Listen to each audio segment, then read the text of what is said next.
Okay, here we have The Amazing Spider-Man number 389, and this is from May of 1984. It was written by John DeMatteis and drawn by Mark Bagley. And John DeMatteis is he's a great writer from all the things that I know him from, right? So Justice League International, for one, is one of my favorite. Booster Gold is one of my favorite characters of all time, and not to be outdone by Spider-Man here. And it just, the Justice League International runs were so good with JMD. And yeah, so it's just gonna run through it. We got nice looking cover here. Sorry for the glare. And you got Spidey leaning over the Scorpion, about to crush him with this huge gravestone.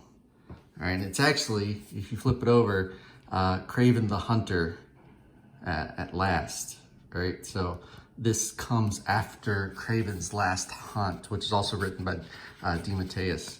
And that storyline is probably one of, I don't know, it's got to be in the top 5 storylines of Amazing Spider-Man, or any of the Spider-Man. Just how gruesome and just so dark of a place it takes you, and there's so much drama in it.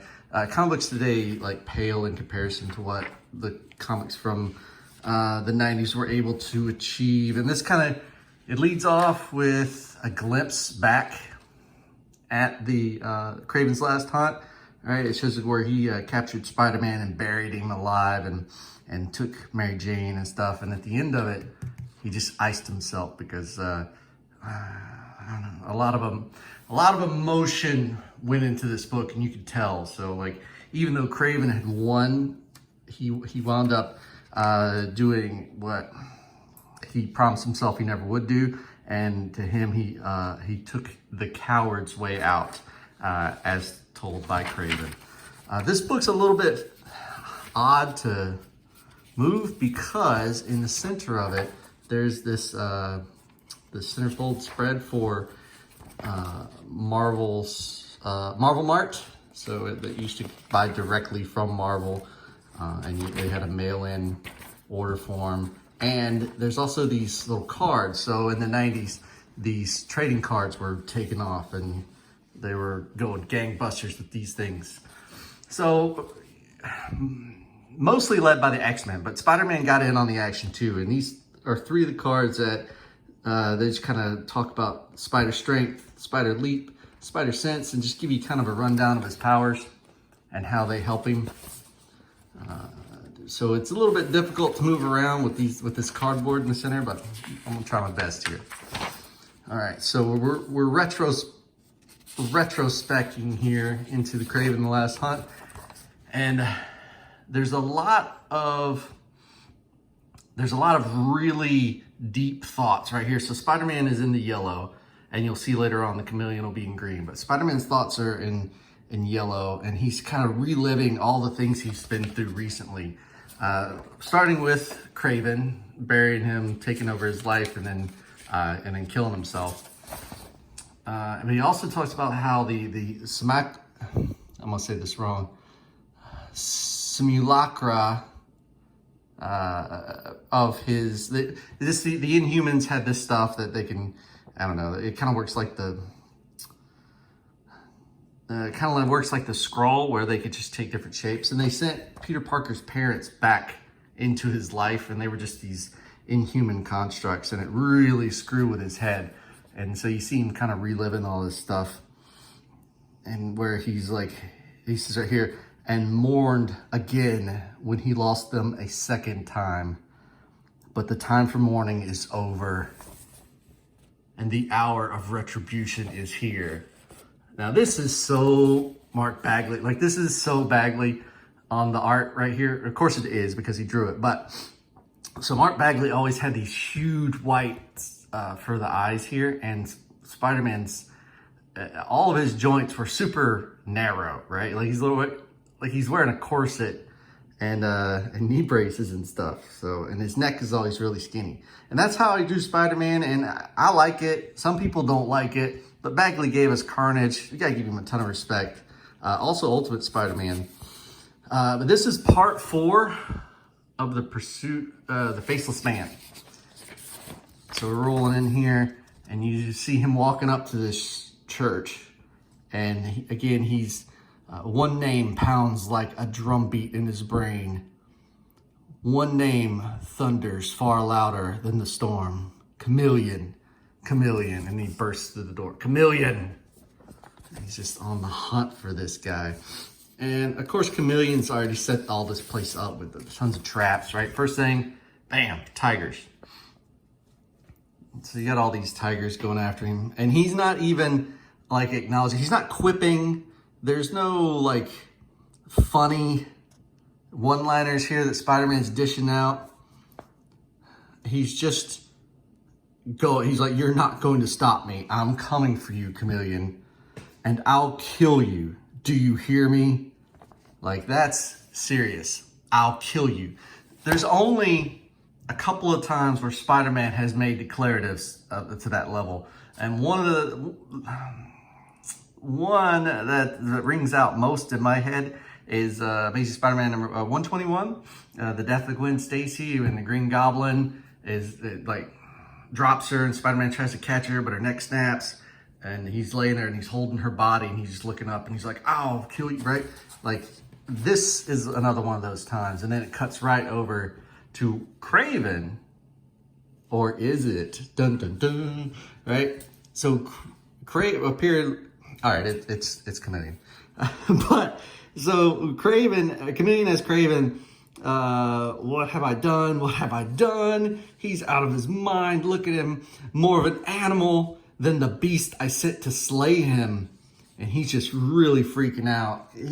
He has no idea that Peter Parker is Spider-Man at this moment. There's still very few people that do, and when he messed with the Parkers unknowingly, he, like everybody else, just kind of assumed Peter Parker and Spider-Man had this like kinship where they work together, and Spider-Man takes out the bad guys, and Peter Parker makes all the money off selling his photos. But he has no idea that when he sent Peter Parker's fake parents to him, that was actually Spider-Man, and he's like an emotional wreck right now.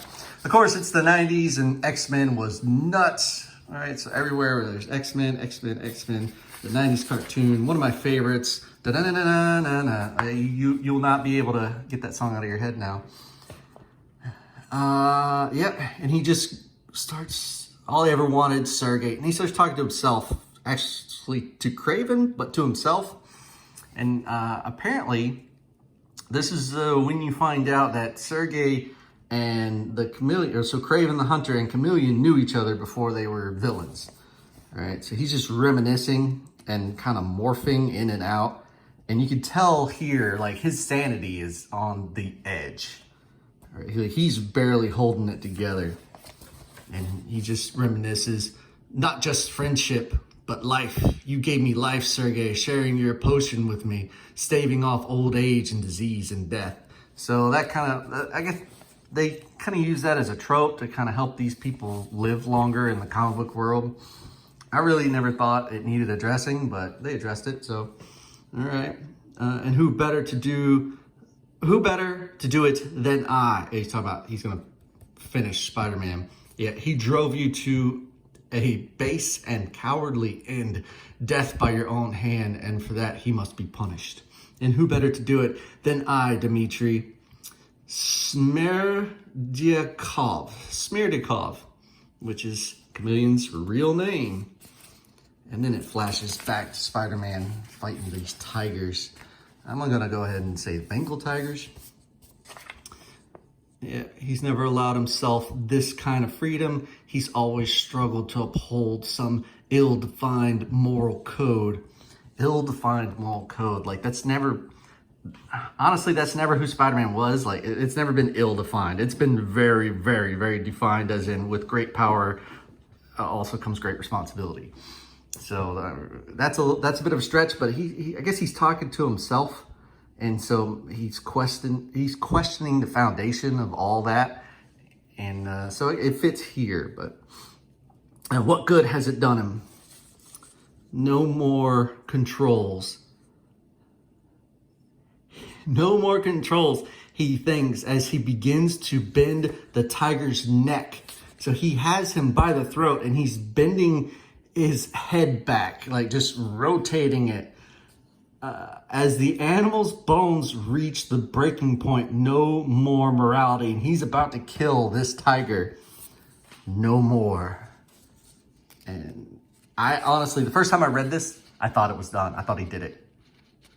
Right? But if you'll notice, there's no word snap over here. But he's like, he can't. And he just slings the tiger against the wall. Although, I'd be willing to bet that the tiger is now paralyzed. And, yeah, because he does fly into this wall with crack, right? Or chack. And that's a lot of force to be flinging that tiger. Tiger's what, like 400 pounds? And he just flings it.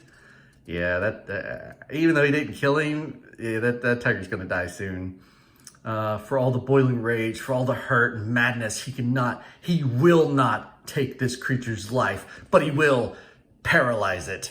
Okay, all right, enough to, moving on. So, you know, he may not have meant to do it that hard, right? But he's out of control right now. Spider-Man is out of control. He hates himself for his softness and compassion. Softness, compassion. He hates himself for his softness and compassion. Hates himself for always drawing lines between what is right and what is not. I'm not going to take my anger out on some abused pet, Chameleon. But when I get my hands around your neck, I won't stop. This lunatic isn't the Spider-Man I've known all these years. And this was like 30 years of knowing Spider-Man. I don't understand what's happened to him. He and Peter Parker must be as close as Kravenov and Smirkov. Oh my gosh, it's gonna kill me. It's my own fault for letting other people tell me what to do.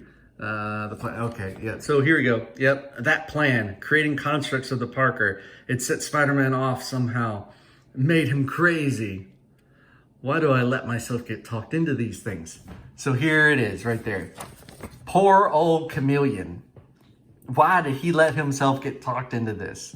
Oh my gosh, poor old Chameleon. This is like somebody tricked him into knocking a hornet's nest out of a tree, right? Like they tricked him.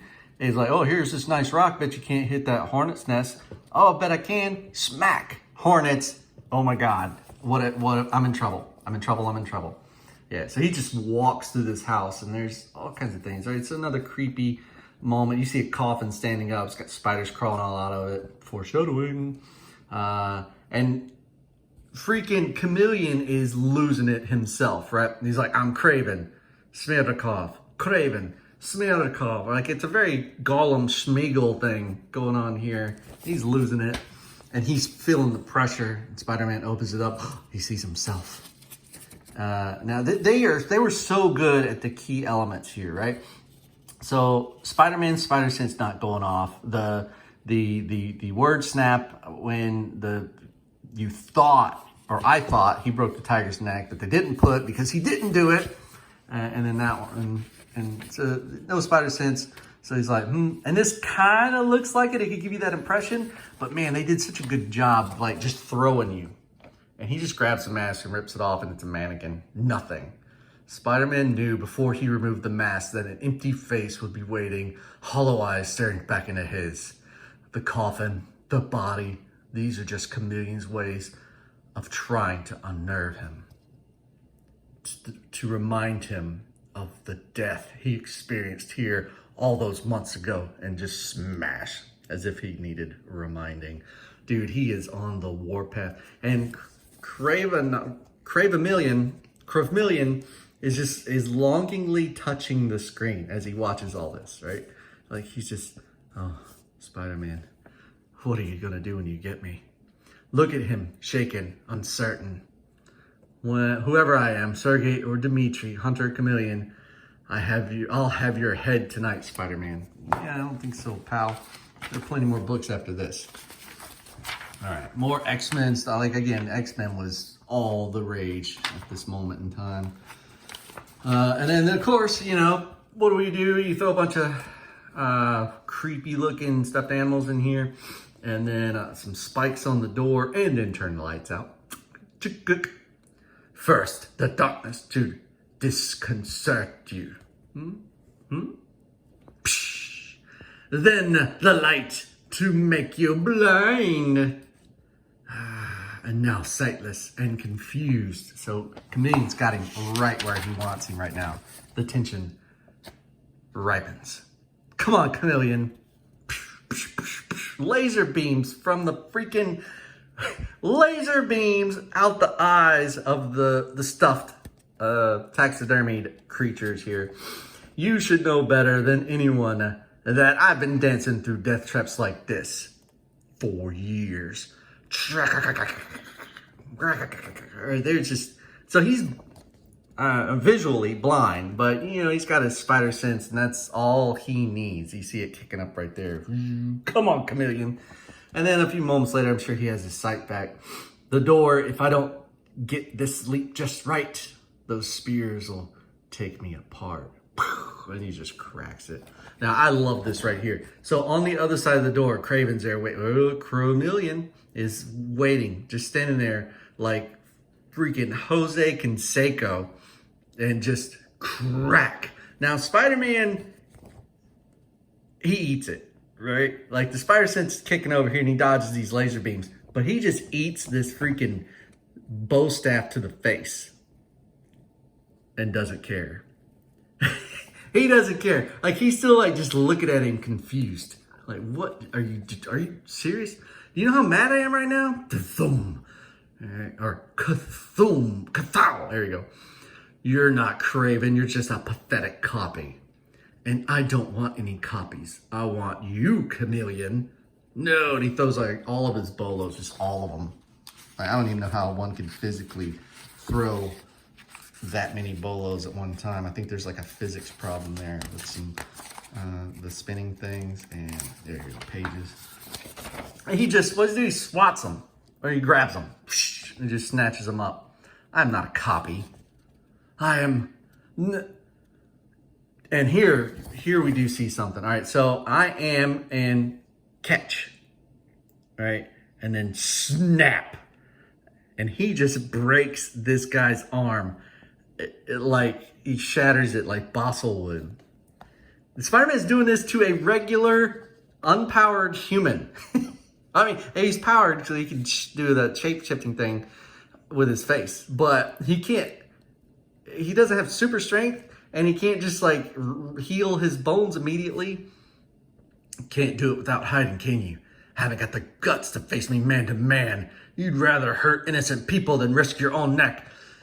You'd rather destroy a decent family like the Parkers than, I didn't destroy them, Spider-Man, you did. Haha. And then he morphs into either the best or the worst possible person, because that, my friends, is Mark Bagley's Peter Parker. How did you let it happen, Spider-Man? Why did you let them hurt my family? He knows it's not his face, not his voice, but he can't escape Peter Parker's eyes cursing him. Can't escape the hard truth his own lips spit at him. So it's a little psychological right there. He doesn't know it. He's just, well, he knows it. He just doesn't know the extent. He doesn't know that he's using Peter Parker to mock Peter Parker. And then he takes the moment and zaps him with his electric suit, right? He just got, I mean, it's pretty Batman, bioelectric blast from the Hunter's vest or whatever. And he uses that moment to try to get away, right?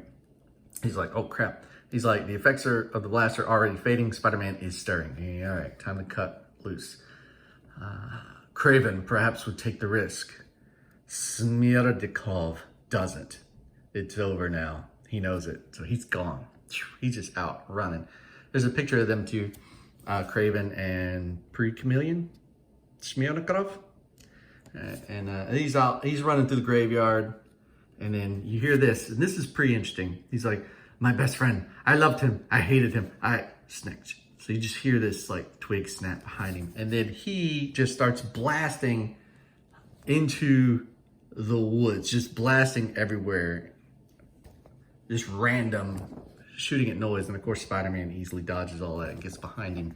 But the whole time he's reminiscing about how he used to be like his servant, like the Chameleon used to be Kraven's servant, his whipping boy, right? And he just beats the snot out of him all the time, slapping him around for fun. And then I guess Kraven was from like a prestigious family during the uprising in the revolution. I say uprising. The revolution in Russia, the Kravenov's mansion got burned down. They were probably some of the bourgeoisie, and they pieced out to America and left Chameleon there to fend for himself. And in here, so like blam, all right, one more time. Stick, blam, blam, blam. Where are you? All right, whatever. I'll do it. Not as a Chameleon. I spent years trying to make myself into someone worthy of your respect. Talking to Kraven. Trying to stand as tall as you did, but I see now that the only thing we two truly have in common is a coward's death. And he's about to smoke himself with this rifle. But no. Sorry. More ads. That's how they build the tension in these books. Just toss in an ad. It's like right after this commercial break. And then, but no. Pow. Smack. He just smacks the gun away. And then commences to beat the snot out of the Chameleon, telling him about he won't take away his revenge, and just knocks him back into Kraven's gravestone that we saw from the cover. So shut up, and he rips this tombstone up out of the ground. Like that thing weighs like 2 tons, right? I mean, that's solid granite, and he just like shanks it out like a turnip. And he's just waiting, and he looks down as Chameleon finally snaps, and he just loses it. No, please don't hurt me. I'm not even worthy of death. To die, one must have lived. And he's just morphing through all the people he's impersonated. And I've never lived. How could I have? I have no name, no face, no soul. I am nothing. And just becomes this amorphous face. A nothing. A nothing. Like that dude has snapped mentally. Come on, almost there. Oh, this paper. And he's just standing there like chunks of the granite, like ticking him in the head. And he just tosses it. Yeah. The Uncle Ben's words always ring true. Nothing. He just webs him up. Spider-Man turns away, for such naked anguish is hard to look upon. This, he marvels, is the great enemy I was so desperate to destroy. All the rage, all the hatred is gone for now. What remains is pity and compassion. He wants no part of that. So he searches for new focus for his hate. So he can't do it. He can't just crush the... If Chameleon was up and fighting him, he might have. He might have done it if Chameleon still posed a threat at this time, but he didn't, and he was just pathetic. Spider-Man couldn't do it. He has a heart. The Chameleon said that someone led him to the Parkers. Spider-Man is determined to find out who that someone is. Someone, he realizes, who knows his secret. With luck, he thinks, I'll succeed. With luck, I'll hate again. That's a very powerful statement right there. With luck, if I'm lucky, I can hate again. Now, at this moment in time, there's still only a few people, a handful that know that Peter Parker and Spider-Man are the same person. And not too many of them are villains. And then, but who can this be? Oh, one more. Oh, I spoiled it. I ruined my one moment. Here we go. Spider-Man, your eyes only. Hello, buddy. If you punched up my name and opened this file, then I can safely assume you've defeated the Chameleon. Oh, well, I expected you would eventually, but not before I invaded your life again. Not before I used your precious mommy and daddy to cause a small amount of suffering. Call it a little payback for what I suffered when you killed my father. In other words, old buddy, I gotcha. Oh, it's the Green Goblin. It's Harry Osborn. Oh my gosh, and he is back. The end. The end. So this is a great book. Just everything you want. There's a lot of action, and I love how there's a lot of room for writing. The DeMatteis just killed this writing as far as the introspective, very self-reflecting dialogue that went in here. Now, these days, comic books writers try to do the same thing, but one thing they don't allow is that today's comic book writers, and you can see this, they'll have this introspective moment where this character like learns stuff about himself, and they'll have like a whole page of like four block panels, and it's just the guy sitting there, or the guy or gal, whoever, and they're just sitting there talking, and they'll move their head, or they'll cross their hands, or they'll cross or uncross their legs or whatever, and just like sitting like at an interview and just talking and talking and talking. And they do not let their artists strut, right? They do not let these people stretch their legs and show what the world can do. So, and it's good writing, right? A lot of the times there's a lot of very important writing and dialogue that goes in with that. But the art is boring, and they make those artists do that. They make them be boring. And why do that when you can tell a visual story at the same time you're telling a written story? Like, this is all like inner monologue, and he's going on and on. And there's some spoken words, right, that pops out here and there, but they're just declarations coming at the end of these powerful thoughts. And you watch the chameleon go through a complete mental breakdown, all in his mind, all while Spider-Man is just wrecking shop and cursing his name and trashing his house and ruining his plans. And Spider-Man's doing the same thing. He's got all this introspective stuff going on too, and he's just crushing it. Man, let's look at how much stuff that's in. All right.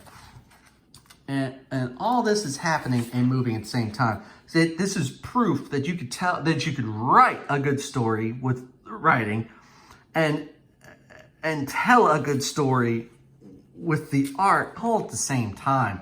And there's so many comic books, I see it more and more and more, just this one panel where nothing's happening. And there's a lot of talk, and that's fine.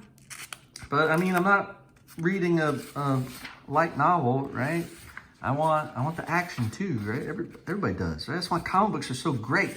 Look at this, man. Look at him. When he plucks that, that is so just boss, right? Like that is just primo Spider-Man right there. And then right there at the last moment when he sees, he just dumps it and just walks away. Webs him up nonchalantly, walks away. So you're not the enemy I need.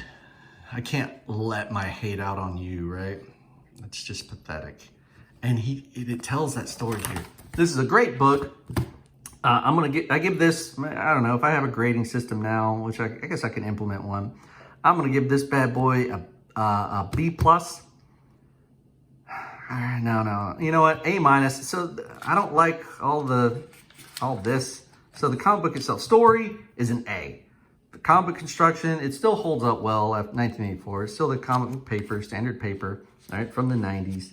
And the art's fantastic. It's Bagley at his best, some of his best. Back cover illustrates those cards again. But yeah, so we're gonna bag this and board it. Thank you very much for watching. And please like and subscribe and hit the bell for notifications. And I'm going back. This kind of turned into an unboxing channel. And I never wanted that. I just wound up with some stuff to do and didn't have time for comics, but I had time to rummage through things. But I hope you like it. And thanks a lot.